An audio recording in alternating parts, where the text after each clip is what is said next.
Good day, math wizards. We are now halfway of our lessons in similarity, and for now we will be having right triangle similarity. Let's say you have the bigger triangle, which is triangle ABC, and there are variables assigned in the sides of the triangle, which is triangle ABC. So C for the side opposite of angle C, small letter A for the side of angle A, and small letter B for the side of angle B. So in the given, if we are to draw a line from an altitude from the right angle going to the hypotenuse, so you will have, let's say you have H, there will be right triangles formed out of the given altitude, and that is triangle ADB and triangle BDC. So if that is the case, so we will just name AD as X and BC as Y, and BC will become H. Okay, so H is now our altitude based on the given triangle. Okay, so there is what we call a right triangle similarity theorem, wherein when an altitude drawn to the hypotenuse of the given right triangle, the right triangles formed are similar to each other and even to the original triangle, which is triangle ABC. Okay, so if that is the case, we could form a proportionality between the sides of the three triangles.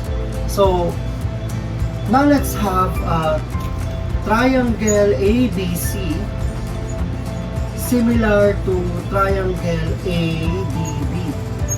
And as we go along with our proportion, with our proportionality between the sides of the two triangles, I want you to discover something that is common between the sides of the given triangle.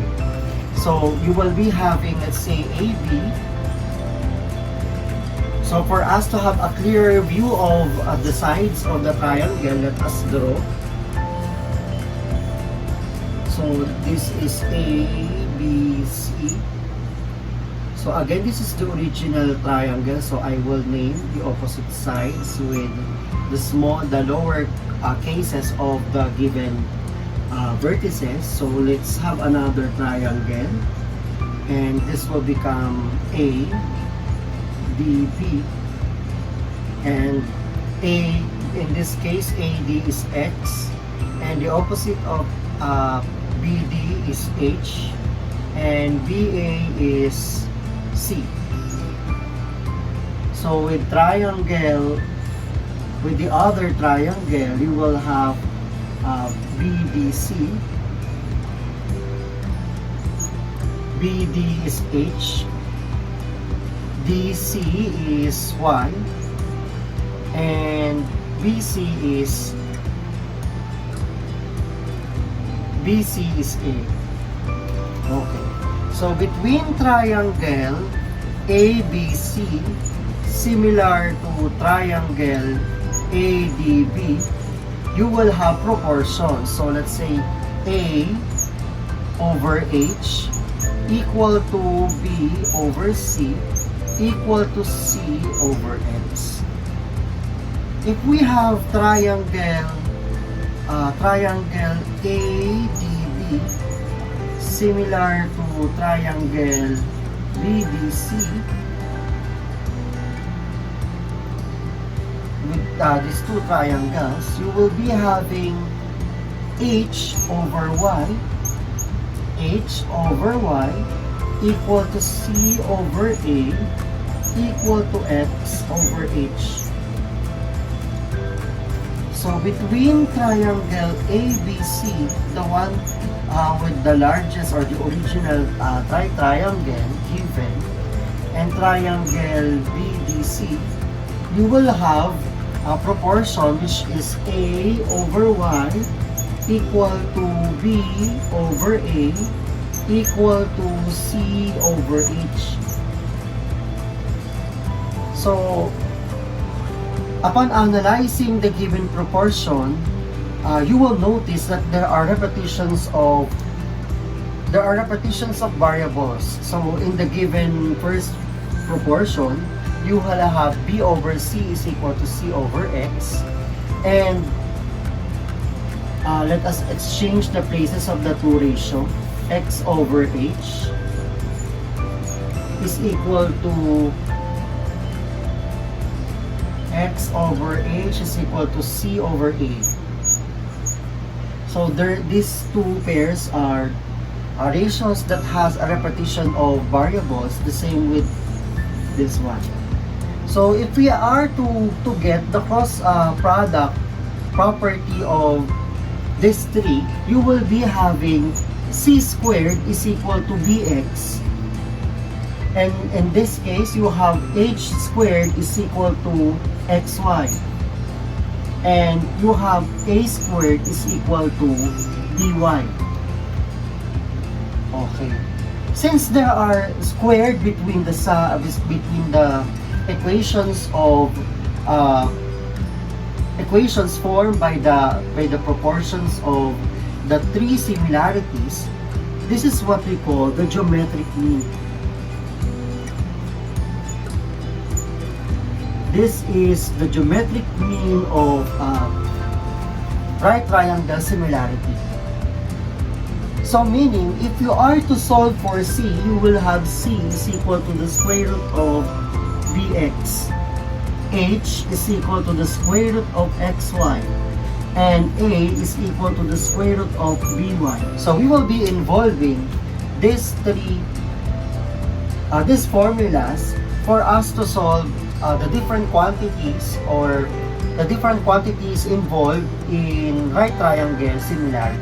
So let's apply the right triangle similarity in solving for the unknown variables in a given right triangles. Okay. So, in addition to our property, in addition to our formula, H here is also equal to AB over C, meaning the product of this side, the two legs over the hypotenuse is equal to the altitude of our triangle. Okay, so upon examining the value of, in getting the value of A, or one of the sides, to are pertaining or to find the measure of this side, it means that it is the geometric mean by the product of X, which is the short leg of this triangle times the whole triangle, times the whole side of the larger triangle. And if we are to pertain with the value of B on the other triangle, the other half of the triangle, or the other part of the triangle, you will have the square root of 1 times the whole measure of the hypotenuse of the biggest triangle. So let us find the value of X, number 1. So given, we need to find the value of the altitude of the right triangle given side, which is 9, 12, and 15. So we all know that X will be just equal to AB over C. So you will just have 12 times 9 over 15. Okay, so you will just divide out common factors between the two. So this is 5 times 3. If you factor 15, so this is 3 times 3. So 9 divided by 3 is 3. So 3 times 12, you will get 36 over 5. So that is our answer. So if you answered if your answer is a decimal, it is okay. So you will be having, so the value of X will be 7.2.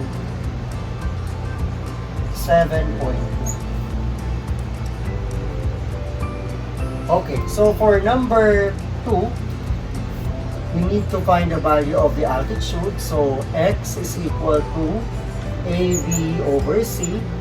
So h is equal to AB. So 24 times 7 over 25. Okay, so there is no common factor between the three. So you will just get the decimal value of the fraction. So you will lead to 6.7. Let's continue. For this given, you need to get the altitude given that the measures of the hypotenuse. So to get the value of x, you will just have x is equal to the square root of the product of 8 times 12. Product of this and get the square root. So x is equal to, or the geometric mean of the two numbers. So we could factor 8 so that one of the factors is a perfect square. So you will have 4 times 2 times 2 times 6. 12 is 2 times 6. So if you multiply 2 times 2, you will get also 4. So x is equal to, the square root of 4 is 2. The square root of 2 times 2, which is 4, is also 2. So you will have 2 on the outside of the given radical, square root of 6. So x is equal to 4 square root of 6. So number 4. So again, that is the altitude, and given that this is 37 and this is 5.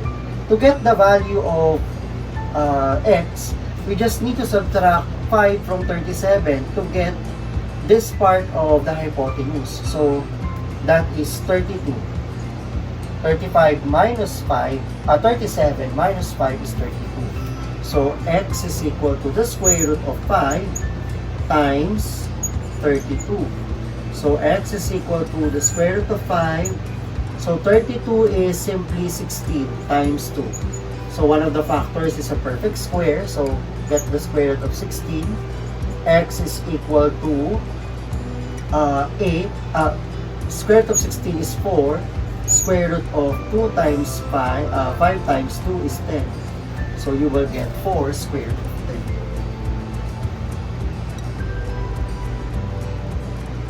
10. Okay, continuing. So you will have, in this case, x is one part of the hypotenuse. So that is 18. To get 18, that is equal to the square root of x times 15. Based on our formula, which is x is equal to the square root of xy. So h here is 18, x is equal to x, and y is 15. Okay, so to get the value of x, you will just need to square both sides to eliminate the radical. So 18 squared is equal to 15x. Dividing both sides by 15, you will get x is equal to 324 over 15. Or similarly, that is 21.6. Number 6. So we are to get the value of x. So we need first to get the value of y and add it to 30 to get the value of x. So in our formula, h is equal to the square root of xy. We need to substitute 21 for h, and for x and y, you will get 30 and y. So solving for y, you will get multiply both sides or square both sides. You will get 21 squared is equal to 31. So 21 squared is 441 is equal to 30y. Dividing both sides by 30, you will get y is equal to 14.7. And to get the value of x, that is 30 plus 14.7. That is x is equal to 44.7. Let's continue our example. So find the value of x, y, and z. So for number 7, so we need to get one of the legs of the given triangle. So if you are to refer to this our example or model, so we need to get x, that is a. So the formula will be a is equal to the square root of xc.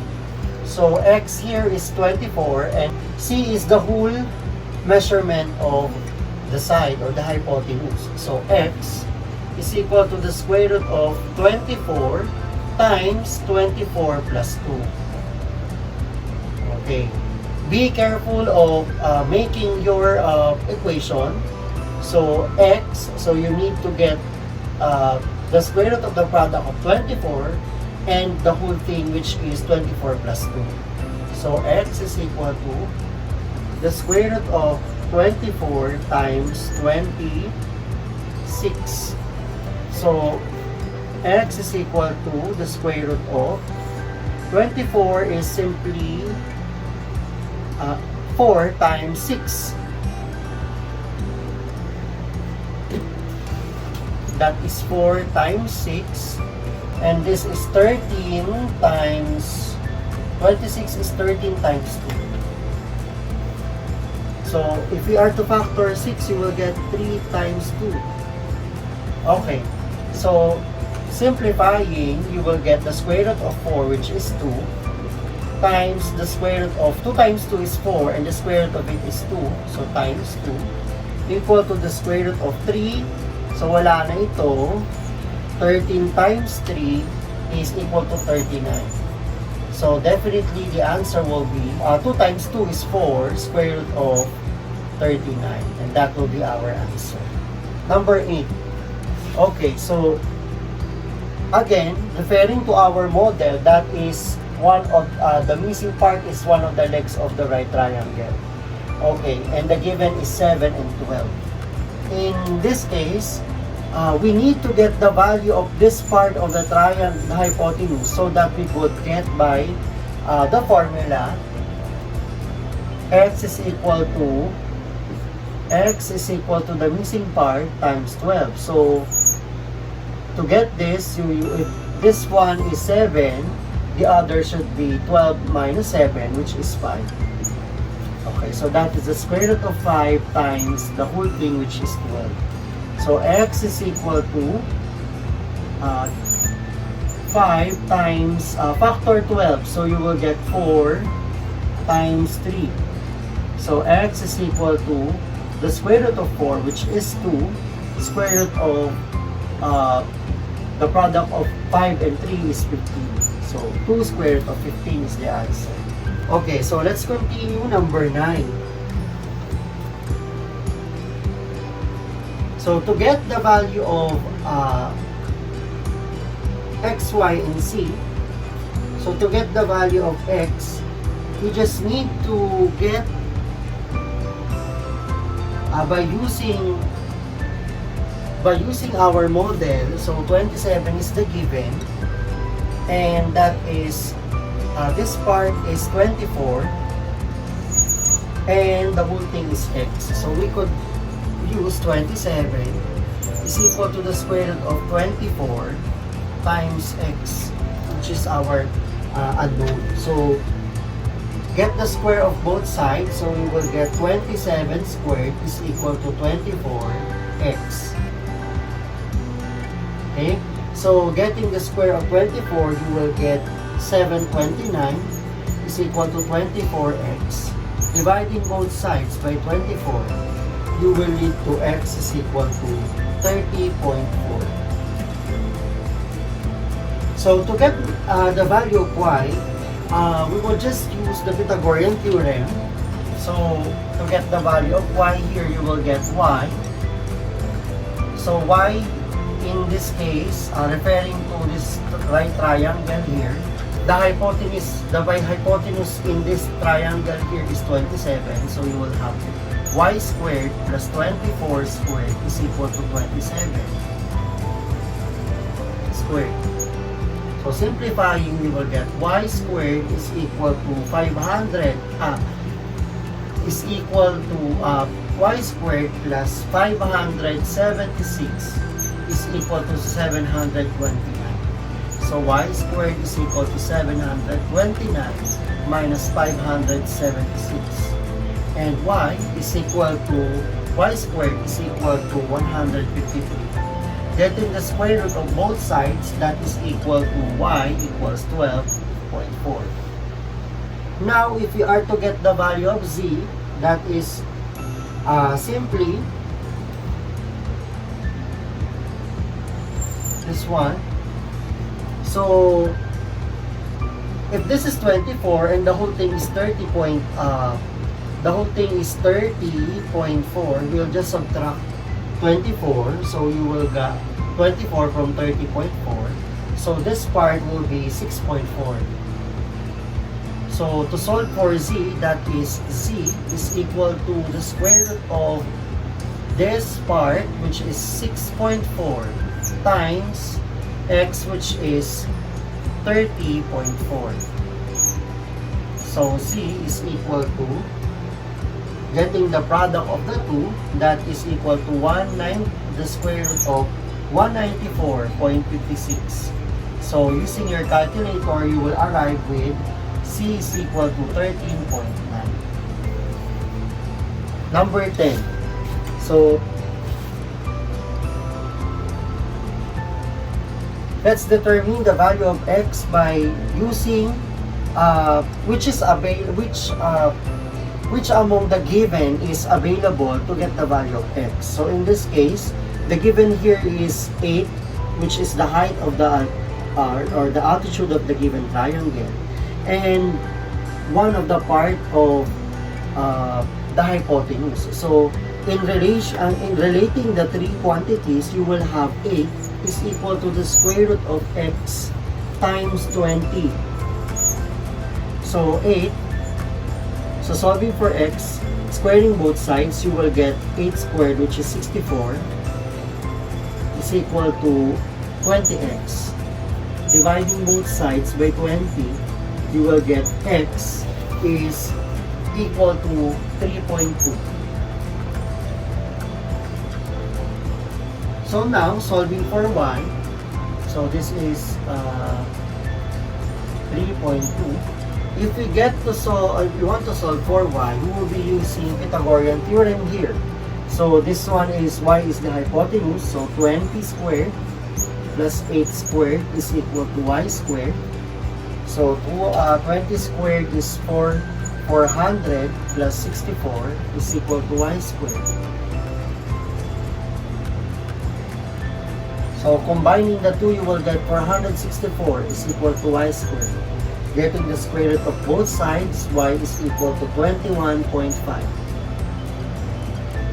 Now to get c, since we will involve, we now have 3.2 as our part of x, so you will just have c is equal to the square root of x times the whole thing, which is 3.2, or x. Let's substitute x. So you will have z is equal to the square root of 3.2 times 20 plus 3.2. So getting the sum, so you will get c is equal to 3.2 times 23.2. Z is now equal to the square root of 74.24. Z is equal to 8.6. I hope you have learned something about our lesson. See you again on our next video. Like, share, and comment your suggestions on the comment box below, and don't forget to subscribe. To get notified with our latest videos, just click the notification bell.